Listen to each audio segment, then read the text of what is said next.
স্মৃতি ব্যাডমিন্টন টুর্নামেন্টের আজকের অনুষ্ঠানে সম্মানিত সভাপতি জনাব আব্দুল মজিদ তালুকদার, 13 নং ওয়ার্ড বিএনপির সম্মানিত সভাপতি জনাব আব্দুল মজিদ তালুকদার, মঞ্চে উপবিষ্ট বিএনপি ছাত্রদল, যুবদল এবং মহিলা দলের অন্যান্য নেতৃবৃন্দ, মঞ্চে উপবিষ্ট নব্বইয়ের স্বৈরাচার বিরোধী আন্দোলনের অন্যতম সিপাহসালার, তৎকালীন রাজপথ কাঁপানো স্বৈরাচারের ভিত কাঁপানো নেতা, বর্তমান জননেতা, বাসন মেট্রো থানা বিএনপির সম্মানিত সভাপতি, আমার শ্রদ্ধেয় বন্ধুগণ, জননেতা জনাব তানভীর সিরাজ, মঞ্চে সামনে উপবিষ্ট সম্মানিত সুধী, অবহেলিত কালাপুরবাসী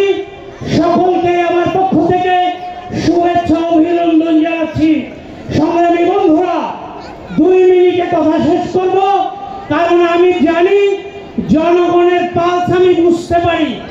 মানুষ আমার মতো মূর্খের কথা শোনার জন্য বসে নাই, মানুষ জননেতা তানভীর সিরাজের কথা শুনবেন এবং পরবর্তীতে সাংস্কৃতিক অনুষ্ঠান উপভোগ করবেন। যে কারণে 2 মিনিটে কথা শেষ করব। বন্ধুরা আমার, আজকে মঞ্চে উপবিষ্ট প্রধান অতিথি সম্বন্ধে অনেকেই কথা বলছেন, আমি শুধু একটা কথা বলবো, আজকে কালাপুরবাসী জেগে উঠো, ভয় ডর সমস্ত শৃঙ্খল ভেঙে তোমরা জেগে উঠো, তানভীর সিরাজের পতাকা তলে, বিএনপির পতাকা তলে ঐক্যবদ্ধ হও।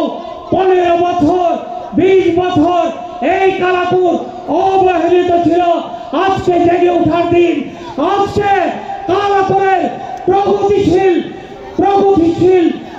অবহেলিত মানুষের জেগে ওঠার দিন। এই জন্য সবাই জেগে উঠো। তানভীর সিরাজের নেতৃত্বে আগামী দিনে যে উন্নয়নের ধারা এই কালাপুর থেকে শুরু হবে, তানভীর সিরাজের হাতকে শক্তিশালী করার মধ্য দিয়ে আজকে যে উন্নয়ন এই কালাপুর থেকে সূচিত হবে, এইখানে সমস্ত কালাপুরবাসী ঐক্যবদ্ধ হও। দলমত নির্বিশেষে আমরা সকলে ঐক্যবদ্ধ থেকে তানভীর সিরাজকে দেখিয়ে দিব এবং অতীতে যে জুলুম তার উপর করা হয়েছে, ভোট পেয়েও যাকে ফেল দেখানো হয়েছে, যার প্রতি জুলুম আর অত্যাচার করা হয়েছে, আগামী দিনে সকলে আমরা ঐক্যবদ্ধ থেকে বিপুল ভোটের ব্যবধানে তার অন্যান্য প্রার্থীকে পরাজিত করে তানভীর সিরাজকে এই আসনের অভিভাবক হিসেবে উপনীত করব ইনশাআল্লাহ। এই প্রত্যয় ব্যক্ত করে কালাপুরবাসীকে সকলকে ঐক্যবদ্ধ হয়ে থাকার আহ্বান জানিয়ে আমার বক্তব্য শেষ করছি। বাংলাদেশ জিন্দাবাদ, জাতীয়তাবাদী দল জিন্দাবাদ।